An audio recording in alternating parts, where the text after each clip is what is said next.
नमस्कार दोस्तों, स्वागत है आपका मनी मग में। मैं हूं सीए पिंकेश टकरानी। दोस्तों आज बात करेंगे कोटक जी ने क्या कहा है। जी हां, उदय कोटक जी ने क्या कहा है, जो कि MD CEO founder of Kotak Mahindra bank है, खुद एक बहुत बड़े मल्टी बिलियनर है। उन्होंने इकोनॉमिक टाइम्स को जो इंटरव्यू दिया उसमें उन्होंने क्या कहा, प्लस जो लेटर टू शेयर होल्डर्स उन्होंने दिया उसमें उन्होंने क्या कहा, इसको जो है समझने की कोशिश करेंगे। तो पहली बात तो ये कहते हैं कि गवर्नमेंट और इंडस्ट्री को क्लू लेना चाहिए स्टॉक मार्केट से एंड वरी करने की ज़रूरत नहीं है। तो बेसिकली यहाँ पर इनका कहना है कि बिजनेस आगे थ्राइव करने वाला है, यहाँ पर जो है सोचना समझना नहीं है, आगे हमारी ग्रोथ स्टोरी चलती रहेगी, ये कहना है दोस्तों उदय कोटक जी का। तो दोस्तों यहाँ पर जो सेंटेंसेस है वो तो उदय कोटक जी ने कहे, उसके बाद में मेरा क्या व्यू बनता है वो मैं आपको बताते जा रहा हूँ। सेकेंड चीज़ दोस्तों, यहाँ पर मार्केट क्यों रैली कर रहा है, तो एक पहली चीज़ जो लिक्विडिटी थी जो पंप की गई है सेंट्रल बैंक द्वारा, उसकी वजह से कर रहा है, एक उनका कहना है। सेकेंड, उन्होंने बहुत ही अच्छा स्टेटमेंट दिया है। उन्होंने कहा है कि investor analyst has already discounted the earning for the down size FY21, यानी कि वित्तीय वर्ष 2021 की जो डाउन साइज है उसको उन्होंने डिस्काउंट कर लिया है। FY22 और 23 की अर्निंग्स के हिसाब से यहाँ पर वैल्यूएशन मिल रहे हैं। तो इनका कहना है कि जो रैली है मार्केट के अंदर में वो सही जा रही है, सही डायरेक्शन के अंदर में जा रही है। मतलब ओवरऑल आप देखेंगे 90% 95% सही डायरेक्शन के अंदर में जा रही है। फिर उन्होंने लोन सैंक्शनिंग के बारे में बताया है, तो यहाँ पे रिस्पॉन्सिबल लैंडिंग की चीज़ दिख रही है जो कोटक बैंक फॉलो कर रही है कई समय से, इसीलिए इतनी बड़ी बैंक बनी है।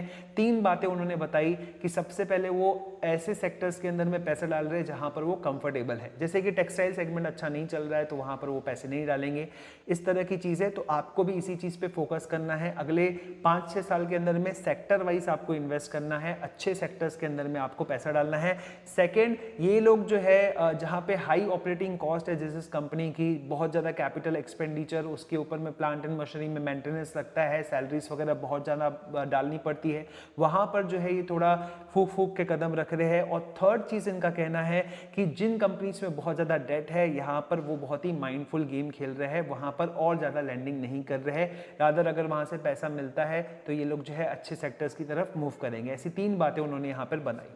फिर दोस्तों सबसे इंपॉर्टेंट है, हमारा ग्रोथ का ड्राइवर कोई रहने वाला है तो वो है मीडियम स्मॉल इंटरप्राइजेस। जी हाँ, इसको कॉन्फिडेंस रहेगा, अगर इसको पैसा मिलता रहेगा, लोन मिलते रहेगा तो डेफिनेटली ये अच्छा करेगा। अभी रिसेंट टाइम्स के अंदर में देखा कि काफ़ी सारे मीडियम स्मॉल इंटरप्राइजेस ने काफ़ी अच्छा किया, क्योंकि हम लोग चाइना के ऊपर में बहुत ज़्यादा डिपेंडेंट थे, हम ट्रेडिंग करने पर भरोसा रखते थे लेकिन कभी भी मैन्युफैक्चरिंग पे फोकस नहीं करते थे।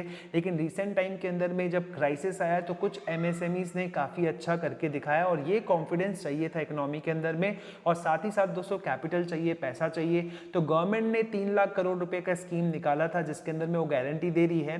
तो यहाँ पर दोस्तों इनका कहना है कि but bank will not step away from lending to medium and the small enterprises. वैसे पब्लिक के अंदर में इसका अपोजिट वो बोल भी नहीं सकते थे, लेकिन दोस्तों रियलिटी ये है कि जो फाइनेंस मिनिस्ट्री है उन्होंने कहा है कि 1,14,000 करोड़ रुपए के लोन सैंक्शन हुए, लेकिन डिसबर्समेंट हुआ है 56,000 करोड़ रुपीस का। मेरा व्यू है दोस्तों यहाँ पे ज्यादा लैंडिंग होना चाहिए और कम रेट ऑफ इंटरेस्ट पे होना चाहिए ताकि स्मॉल एंड मीडियम इंटरप्राइजेस को ज़्यादा कॉन्फिडेंस मिले।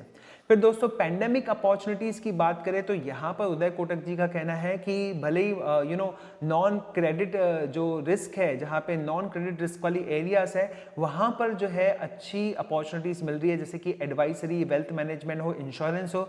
तो मेरे ख्याल से ये यहाँ पर जो है इंश्योरेंस की तरफ जो है ज़्यादा आकर्षित दिख रहे हैं, ऐसा दिख रहे हैं। मतलब मैं मान रहा हूँ कि इंश्योरेंस सेक्टर एक ऐसा सेक्टर है जहाँ पर कोटक महिंद्रा बैंक जो है फोकस कर सकती है आगे चल के। हो सकता है कि इस एरिया में कुछ दिखे, क्योंकि इंश्योरेंस सेक्टर इंटैक्ट रहा पूरी तरह से। आप देखेंगे stock prices of the HDFC life भी आप देखेंगे तो काफ़ी अच्छा जो है फ्लो उसके अंदर में आ गया, अपने हाई से बस कुछ 10% नीचे वो चल रहा है। अब दोस्तों गवर्नमेंट को इन्होंने एडवाइस क्या दी है, इंडस्ट्री को क्या एडवाइस दी है, ये तो मैंने आपको पहले भी बताया। तो इस साल के स्लो डाउन से जो है चिंता करने की जरूरत नहीं है, हालांकि हमको मीडियम टर्म ग्रोथ स्ट्रैटेजी को जो है फोकस करना चाहिए। तो ये बात तो पब्लिक डोमेन में थी पहले से कि मीडियम टर्म ग्रोथ पर हमको जो है फोकस करना चाहिए। जो अनलॉक वगैरह हुआ है वो इसी डायरेक्शन के अंदर में है, मुझे ऐसा लगता है, क्योंकि यहाँ पे इकोनॉमी सेव करना बहुत इंपॉर्टेंट है। यस, कोरोना का जो इशू है वो बहुत ही डेंजरस है, किसी भी तरह से हमको लापरवाही नहीं बरतनी चाहिए, लेकिन अगर हमारी इकोनॉमी को नुकसान पहुंचता है तो वो बहुत लंबे समय तक रहेगा, इस बात पर भी हमको गौर फरमाना चाहिए। तो यहाँ पर इनका बेसिकली कहना है कि बॉस नहीं, जो मार्केट बोल रहा है इसके हिसाब से आगे चल के हमारी ग्रोथ स्टोरी जो है बनी रहेगी, भले ही FY21 के अंदर में स्लो डाउन रहेगा, लेकिन उसके बाद में जो है हम बाउंस बैक करेंगे। दोस्तों उसके बाद में एमपीए इम्पैक्ट के बारे में एक बहुत अच्छा कैलकुलेशन बताते हैं कि अगर 100 लाख करोड़ रुपए का लोन बांटा हुआ है और 4% एनपीए होता है तो ऐसे केस के अंदर में लगभग 40% इम्पैक्ट पड़ता है बैंकिंग इंडस्ट्री के ऊपर में। तो इनका इशारा उन बैंकों की तरफ या फिर एनबीएफसीज की तरफ है जो बहुत कमजोर है, रिस्पॉन्सिबल लैंडिंग नहीं करती है, तो उनको जरूर फर्क पड़ेगा। अब दोस्तों जहां बात करते हैं मूडीज ने जो डाउनग्रेड किया था इंडिया की सोवेनार रेटिंग को, तो इनका कहना है कि इसका कोई भी इम्पैक्ट नहीं पड़ेगा। हालांकि ही सेइंग कि हमको कुछ ऐसी एरियाज के अंदर में फोकस करना पड़ेगा जैसे कि हेल्थ केयर हो गया, एजुकेशन हो गया। वैसे दोस्तों मूडीज की जो रेटिंग डाउनग्रेड होती है उससे हमको कोई फर्क ही नहीं पड़ना चाहिए, because we know we are sitting here, तो हमको आजू बाजू वाली चीजें दिखती है, क्या ऊपर जा रहा है क्या नीचे जा रहा है। वो फॉरेन इंस्टीट्यूशनल इन्वेस्टर्स के लिए ज्यादा इंपॉर्टेंट है, क्योंकि अगर अपग्रेड होता है तो पैसा इंडिया के अंदर में फ्लो होता है in terms of FDI, may not be in the terms of investment. वैसे भी दोस्तों डाउनग्रेड होने के बाद भी फेसबुक पैसा डाल रहा है, रिलायंस में इतना पैसा पंप हो रहा है, और भी हमने 2-4 जो है डील्स के बारे में सुना। तो ऐसे केस के अंदर में मुझे नहीं लगता है कि अच्छा इन्वेस्टमेंट अगर इंडिया में अपॉर्चुनिटी है तो लोग पैसा डालने से क्यों कतराएंगे, right. Then yes, education health care में हमको जो है ज्यादा ध्यान देना चाहिए, ये इन्होंने यहाँ पर माना है। फिर उसके बाद में फाइनेंशियल सेक्टर की बात कर रहे हैं तो इनका कहना है कि मिडिल ऑफ द स्टॉर्म के अंदर में है, अच्छी से अच्छी कंपनीज को भी जो है फाइन ट्यून करना पड़ेगा, सेफ्टी मैकेनिज्म देने पड़ेंगे, रिस्पॉन्सिबल लैंडिंग करनी पड़ेगी। तो ये संदेश बाकी सभी बैंकों को बिल्कुल जो है सुनना चाहिए और इस पर अमल करना चाहिए। अब दोस्तों इनके खुद की बैंक की बात करेंगे तो 17% जो इनका कैपिटल एडिक्वेसी था वो 20% पे आ गया है। 17% भी बहुत अच्छा होता है, 20% पे आ गया तो और भी ज़्यादा मजबूत है, और इनका कहना है कि इसकी वजह से बहुत हेल्प मिलेगा बिजनेस को एक्सपांड करने पर। तो ओवरऑल दोस्तों उदय कोटक जी का जो ये वक्तव्य आया, जिस तरह का उन्होंने लेटर टू शेयर होल्डर्स लिखा, तो इंडियन इकोनॉमी में, इंडियन ग्रोथ में जो है इन्होंने एक भरोसा जताया है, और इसके चलते जो है मार्केट पर इन्होंने एक स्टैंप लगा दिया कि बहुत सब कुछ सही चल रहा है, कोई बहुत ज्यादा दिक्कत वाली बात नहीं है। हालांकि दोस्तों यहाँ पर मेरा ये कहना रहेगा कि मामूली सा जो है ओवर वैल्यूएशन होगा, लेकिन अगर अच्छी कंपनी है, अच्छा जो है उसका इन्वेस्टमेंट आउटलुक है, उसका बिजनेस अच्छा है, तो ऐसे केस में घबराने की कोई जरूरत नहीं है।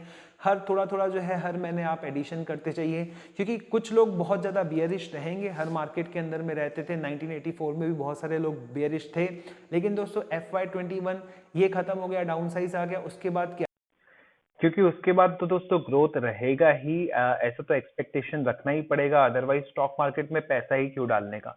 द मोस्ट इम्पॉर्टेंट पार्ट दोस्तों मेरे को यहाँ पर ये लगती है कि आपको इकोनॉमी पे भरोसा है अगले 5-10 साल के लिए, तो स्टॉक मार्केट में आप आइए, नहीं तो आप अपनी बिजनेस कर ही रहे थे, जॉब कर ही रहे थे, एफडीज में आप पैसा रख ही रहे थे, और अगर आपको इकोनॉमी पे भरोसा नहीं है तो आप एफडी में भी पैसे क्यों रख रहे हैं।